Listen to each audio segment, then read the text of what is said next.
everyone. This is Garrick Zoeter, the clarinet professor at the Shenandoah Conservatory, part of Shenandoah University in Winchester, Virginia. Coming to you once again to help you out, give you a class here on what is the 2021, wow, already 2021 Clarinet Étude prepared piece as a part of your All-State audition. Obviously, a lot's happened since the last time we met. It's been a rather difficult year for us all, as we know, due to the pandemic.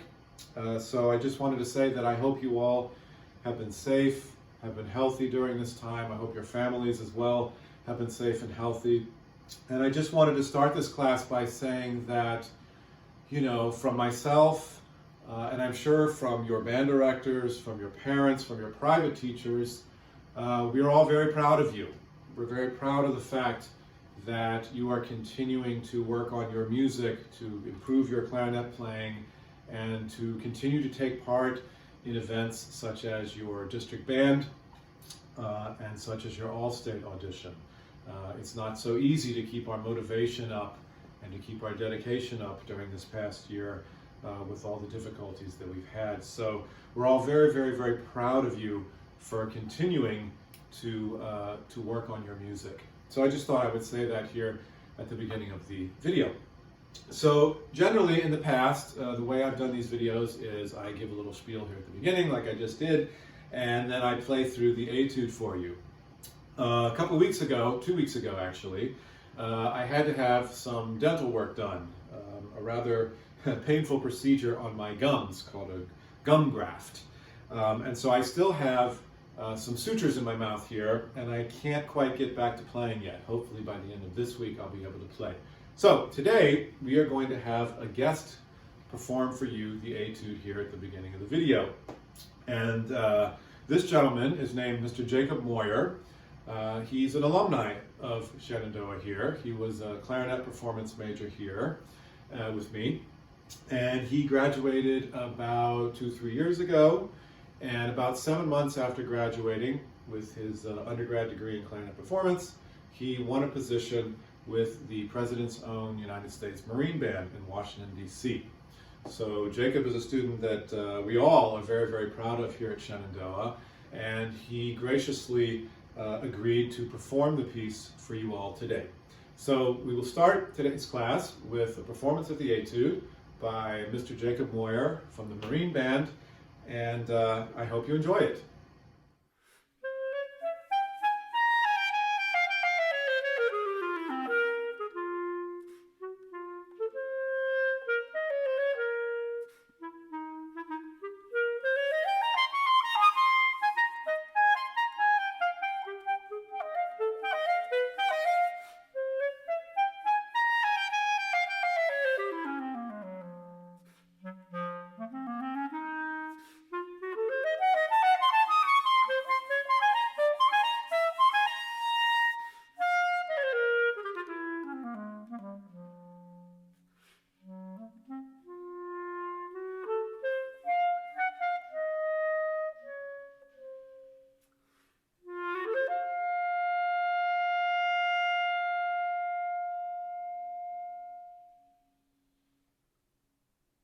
All right, thank you so much, Jacob, for giving such a wonderful performance of the Étude.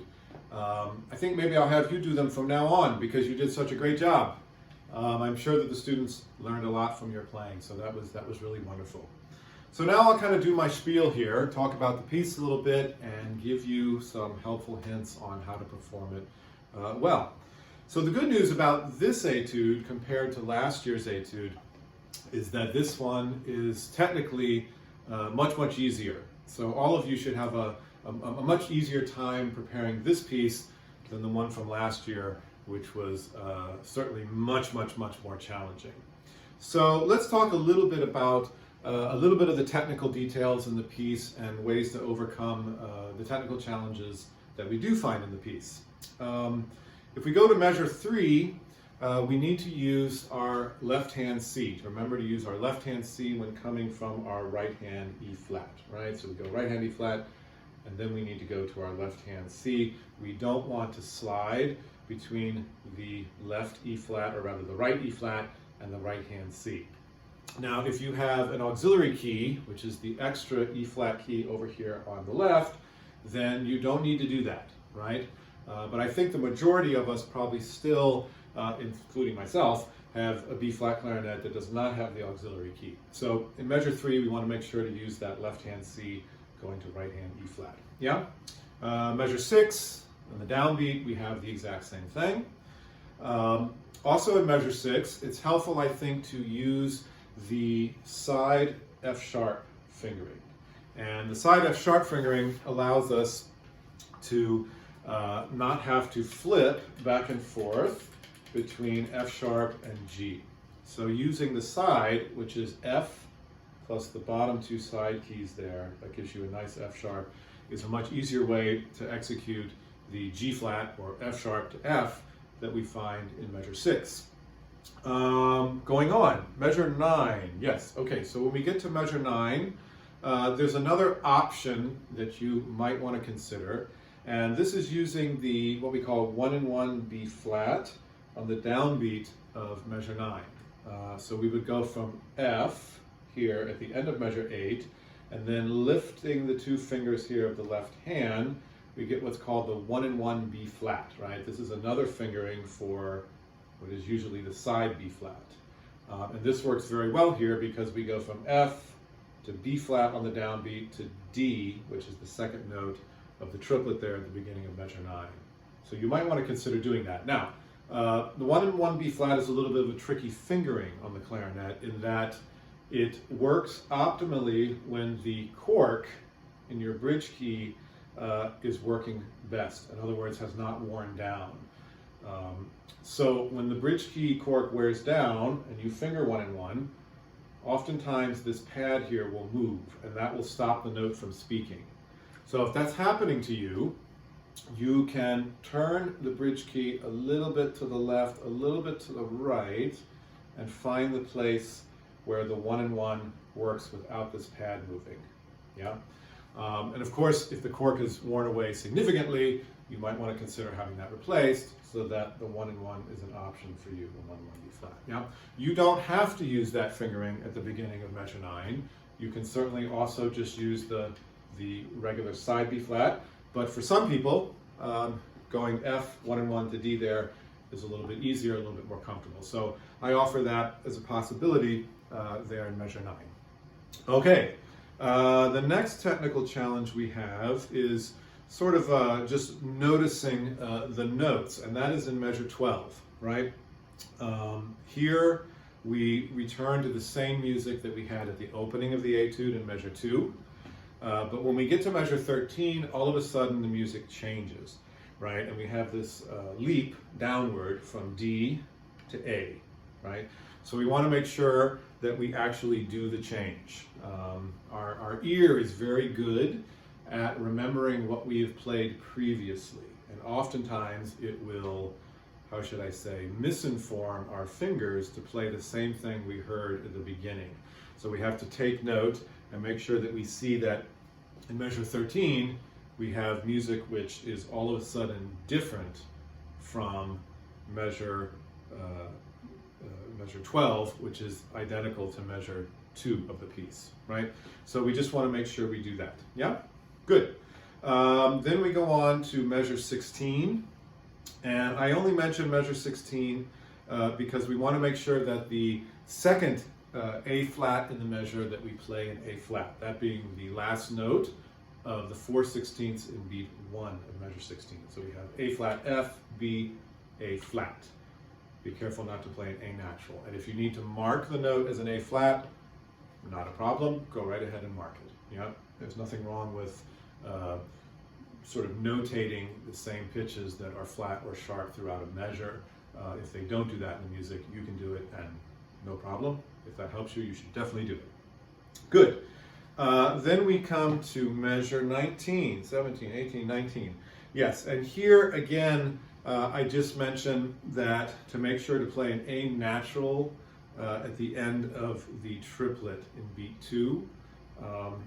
For some reason, when I was fingering through the piece here, I wanted to keep going to an A flat. And that might just be me, But if that happens to you, take a good listen and make sure that you're playing an A natural at the end of measure 19, or rather the end of the second beat of measure 19.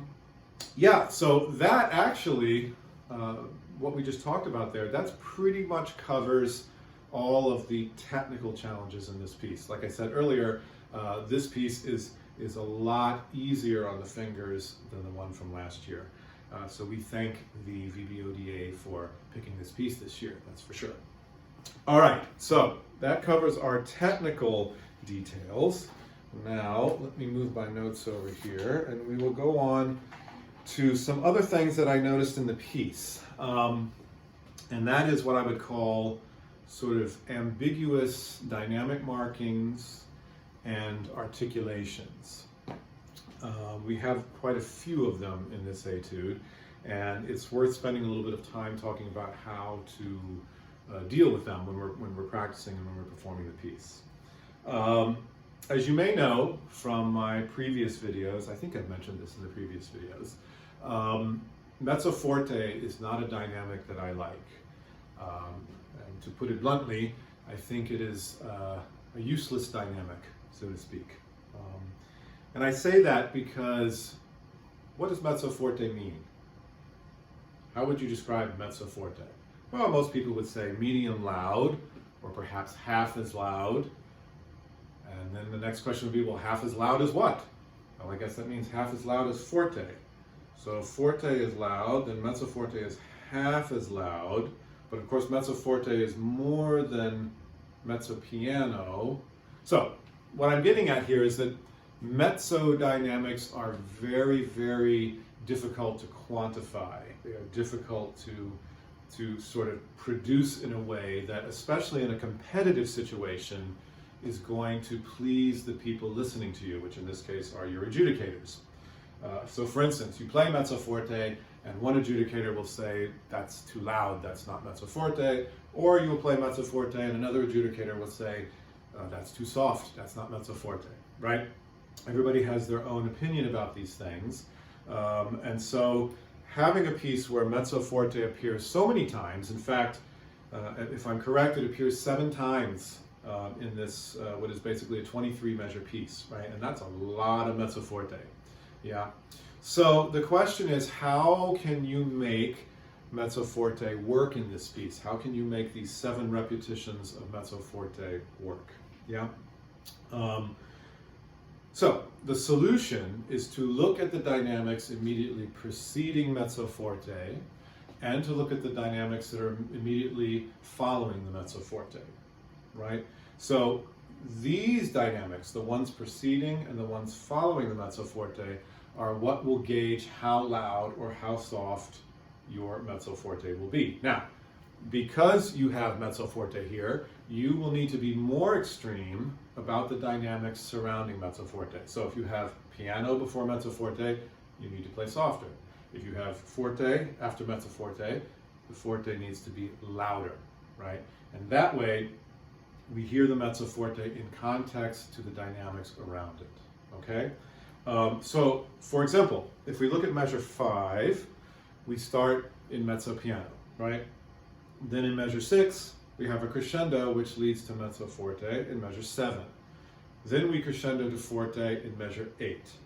So, in order to do this, we need to start a little bit softer in measure 5 so that the mezzo forte sounds considerably louder in measure 7, right? But not so loud that the forte doesn't sound like your loudest dynamic when you get to measure 8.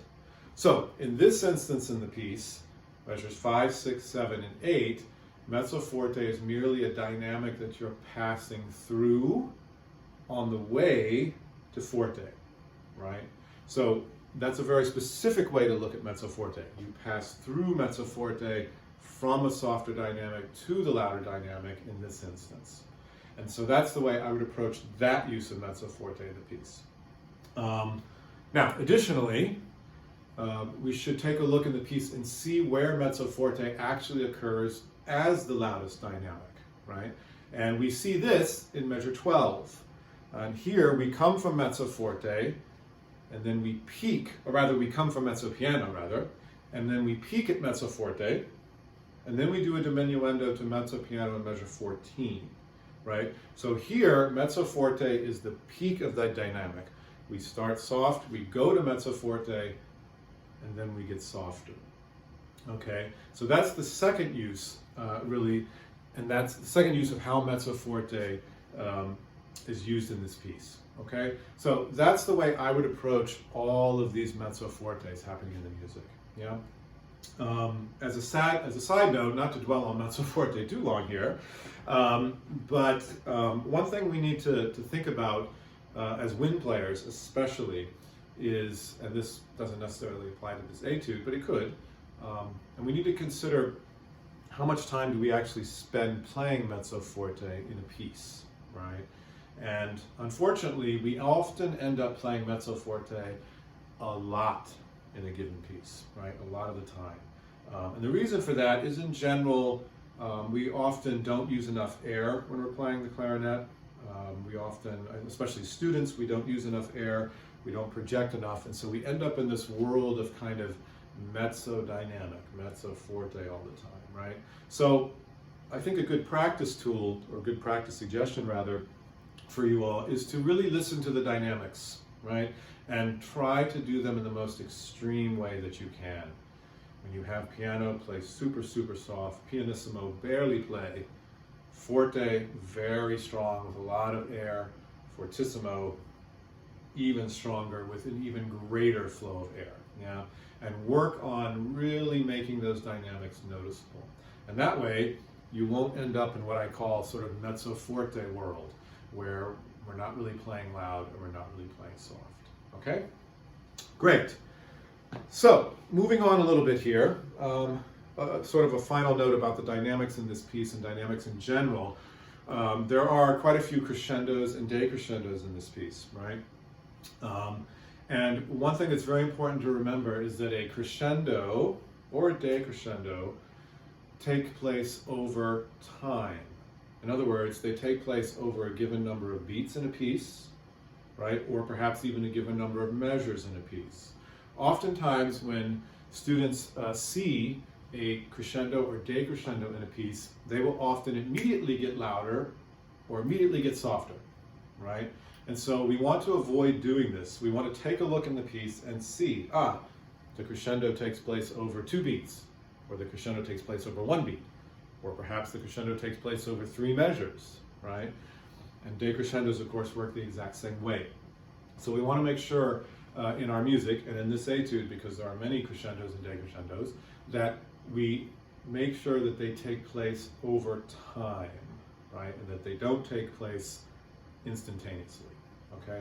I think that's something that many students do, and so this is something always good to work on. All right, so let's move on to an additional kind of ambiguous marking in this etude, and that is a specific articulation marking that comes back 17 to 18 times, I think, if I counted correctly in the piece.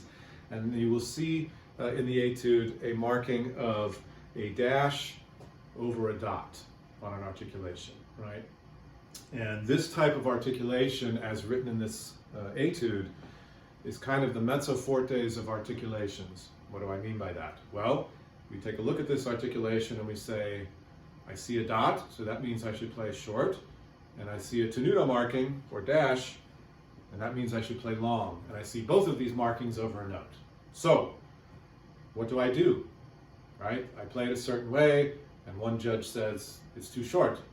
And I play it another way, or I play it the same way, and another judge says that's too long, right?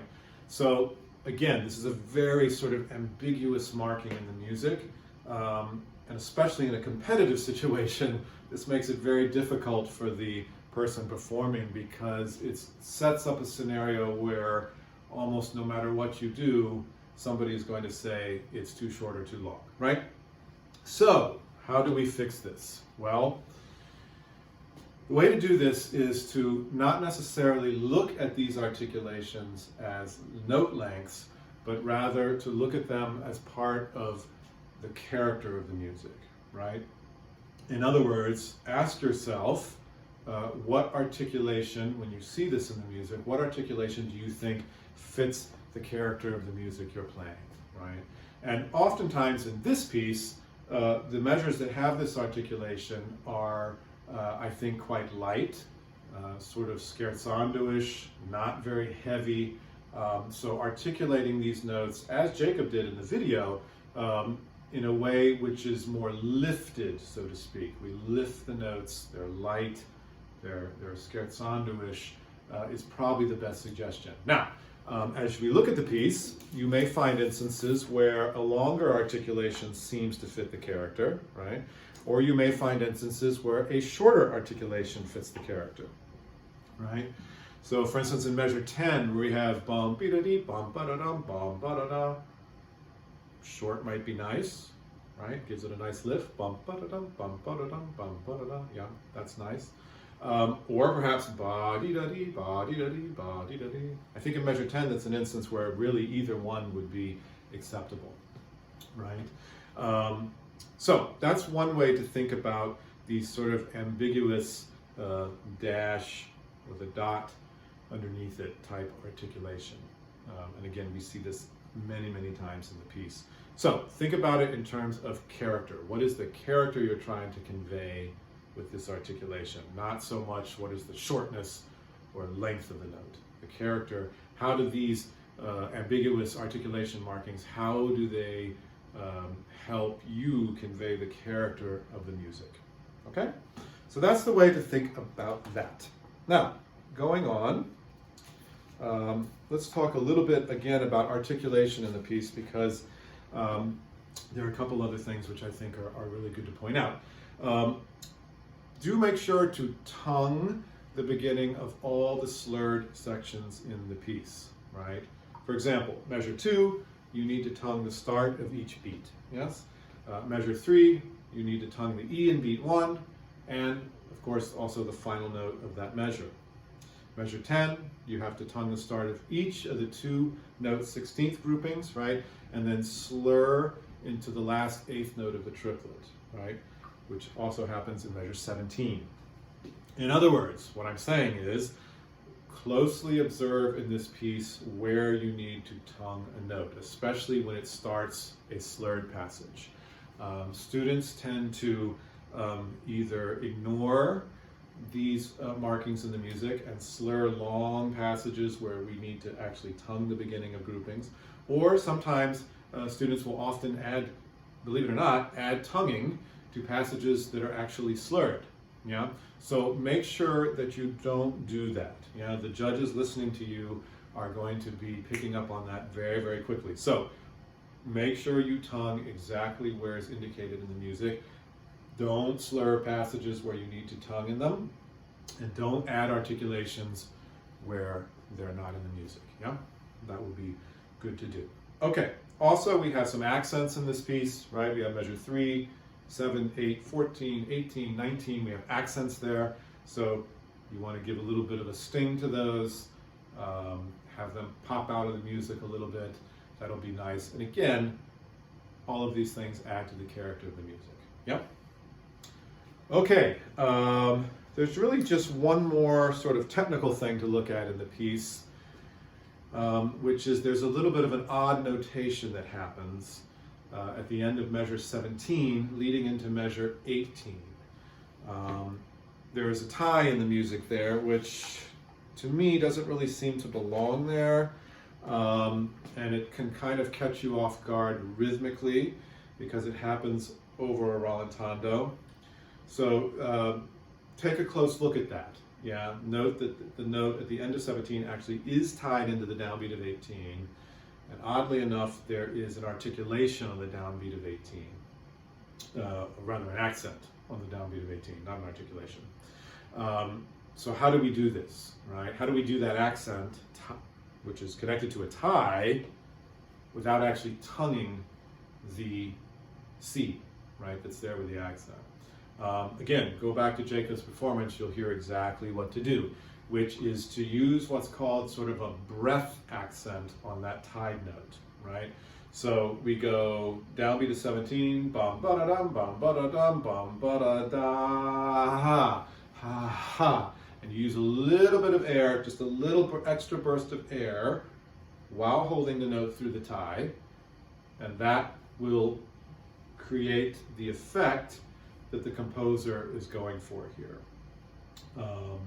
And if you'll notice in the video, I believe Jacob took a breath after that high C accent, which I think is not a bad idea, especially because you've been playing for quite a while before that. And it also allows you to set the A tempo after that very, very well. Yeah? So that's just something to look at. Again, it's just a little bit of an odd notation that we're probably not used to seeing in the music. Yeah? All right, good. Excuse me. So, let's see. Let's talk about one other thing that appears in the piece. And Jacob pointed this out to me when we were talking about the piece a little bit yesterday. And that is that you find in this piece 3 different types of Richter Dondos or rallentandos, right? And there are 3 very distinct ways of writing them, and thus we have to come up with 3 very distinct ways of playing them. So, for instance, if we look at measure 10, we have Richter Dondo written, right? And if we go to measure 17, we have poco rallentando written to an A tempo. And then if you look at measure 21, we have a Richter Dondo moving into a molto Richter Dondo, right? So we have 3 types of slowing down. So when we look at measure 10, that's a basic Richter Dondo. So we don't want to slow down too much because we have a molto Richter Dondo coming later, right? So this Richter Dondo at 10 is kind of, if we were to put these 3 rallentandos or Richter Dondos in some sort of order, the one at 10 is the one in the middle, right? It's kind of our standard slowing down, right? If we look at measure 17, we have poco rallentando, which is to slow down a little bit, right? So that would be sort of our first, in the order of rallentandos, that would be our first one, just a little bit. So measure 17, just a little rallentando, measure 10, a standard kind of slowing down. And then when we get to the end of the piece at measure 20 and measure 21, we have a molto Richter Dondo.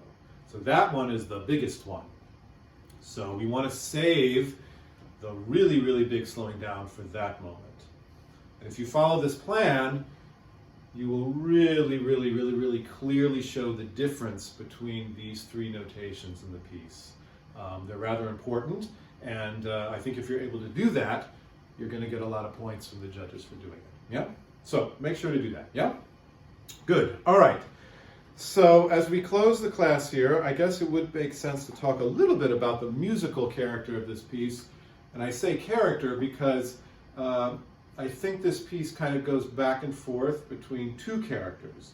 One is kind of a lightly articulated, again, I go back to sort of scherzando feel.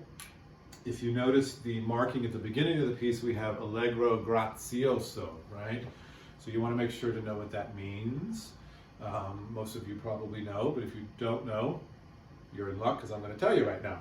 So allegro, rather quick, not too quick, but rather quick. And then grazioso, kind of graciously, light, right? That kind of feel. So what I would call sort of a levitated feel. In other words, the notes are up here in the air, right? They're not, I like to tell my students, these light notes are not held down by gravity, right? They exist kind of up in the air here. Bum, bum, bum, bum. So they have a very nice light articulated feel. So the measures that have articulations in the piece, we want to play with that kind of lightness, yes? And then we have measures that include legato, arpeggios, and scales. And these measures you can play a little bit more on what I would call the dolce side. So a little bit more singing, a little bit more certainly fluid and legato. So we get a contrast in the piece between light and scherzando-ish and sort of gracious feeling, grazioso feeling, and this sort of more lyrical dolce feel to the legato notes, or rather connected notes, which are often 16th notes in this piece. In fact, they're almost always 16th notes in this piece. Yeah. So if you can generate, that's an interesting word, if you can create this feel in the music between these 2 kind of ways of playing, I think you will do an excellent job, and you will capture really the feeling and the flavor of the music as well.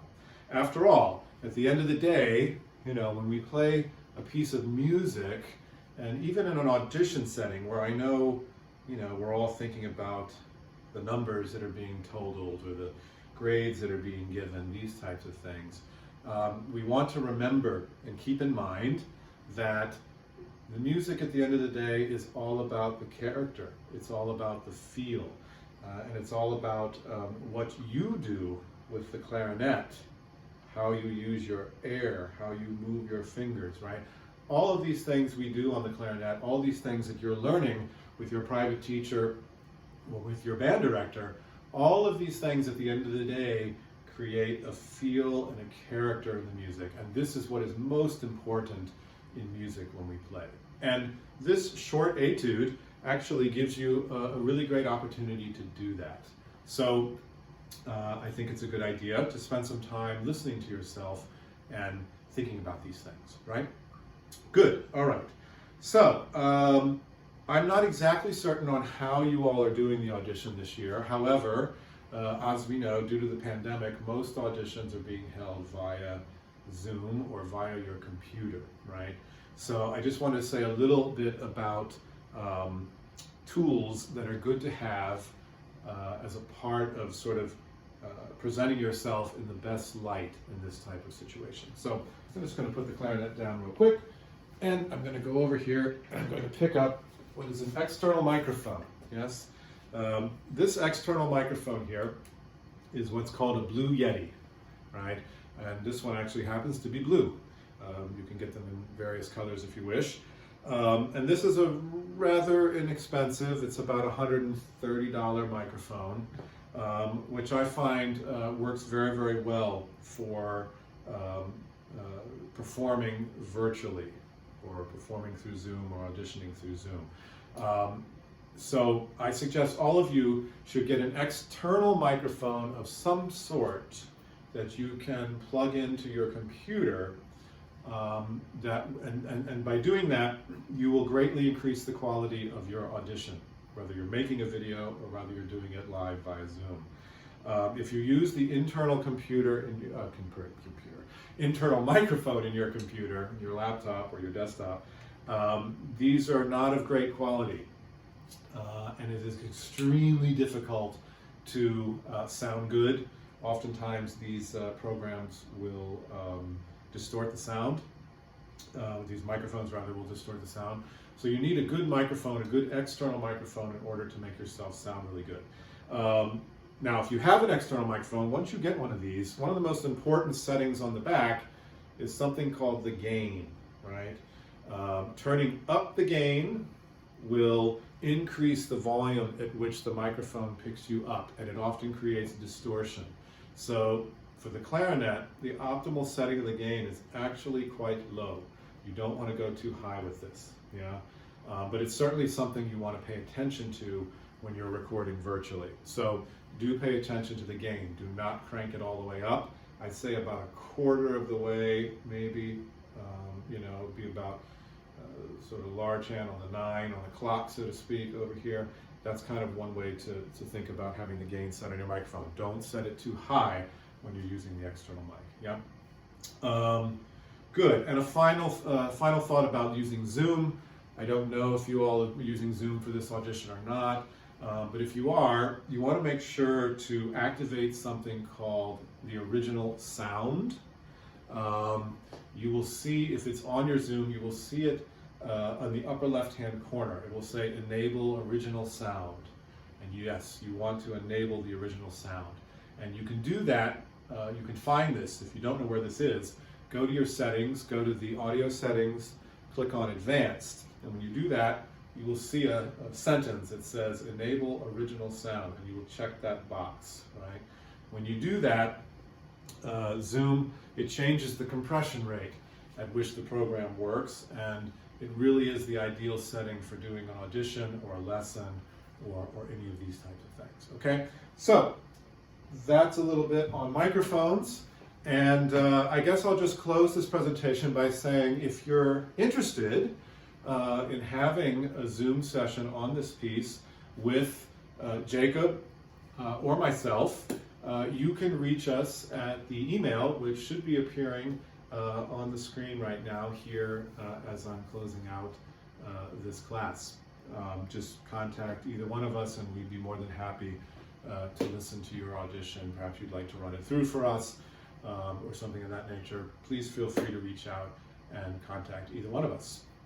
Okay, so I think that will close the class for today, and I wish you all good luck on the audition. I hope you're successful, and of course I wish all of you continued health, continued safety during this time, and who knows, might get to hear you soon, and if so, I look forward to doing so.